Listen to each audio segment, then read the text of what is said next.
అల్లువారి 500 కోట్ల రామాయణం. వెండి తెర మీద రామాయణం వంటి మహాకావ్యాలను చూపించాలంటే ఒక ఛాలెంజ్. అలాగే మహాభారతం కూడా అంతే. ఇప్పటి వరకు ఇలాంటి కావ్యాలను టీవీ సీరియల్స్ రూపంలో చూసామే తప్పించి వెండి తెరపై అద్భుతమైన గ్రాఫిక్స్ పరిజ్ఞానంతో ఒక హాలీవుడ్ సినిమా తరహాలో చూడలేదు. అందుకే ఇప్పుడు అల్లు అరవింద్ రామాయణ మహాకావ్యాన్ని తెరకెక్కించడానికి కంకణం కట్టుకున్నారట. మొన్ననే రాజమౌళి బాహుబలి రిలీజ్ అయ్యాక మహాభారతం అన్నాడు కాబట్టి తన సొంత ప్రొడక్షన్లో మగధీరను తీసిన అరవింద్ ఇప్పుడు అతనితో కలిసి సినిమా తీస్తున్నాడేమో అనుకున్నారు. కాదండోయ్, కేవలం 500 కోట్లు ఖర్చు పెట్టాలని మాత్రమే ప్రస్తుతానికి ఫిక్స్ అయ్యారు.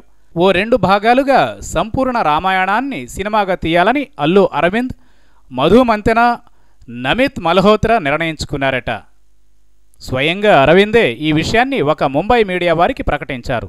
అయితే ఇది మేజర్గా హిందీ సినిమా అని లోకల్ భాషల్లోకి డబ్ చేస్తారని కొందరు అంటుంటే, తన కొడుకు అల్లు అర్జున్తో వీరాంజనేయుడు వేషం వేయించే ఛాన్స్ ఉందని ఇంకో టాక్ కూడా వినిపిస్తోంది.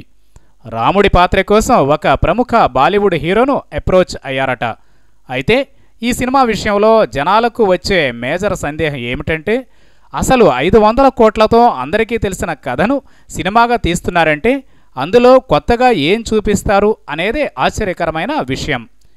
రామాయణం మనందరికీ కాదు, ప్రపంచానికి కూడా తెలిసిన కథ.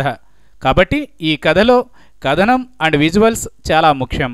అసలు డైరెక్టర్ ఎవరు, హీరో ఎవరు, కాస్టింగ్ ఎవరెవరు అనే విషయాలు తెలిస్తేనే ఈ ప్రాజెక్టుపై ఒక క్లారిటీ వచ్చేది. అల్లు సారు, అవి కూడా చెప్పండి.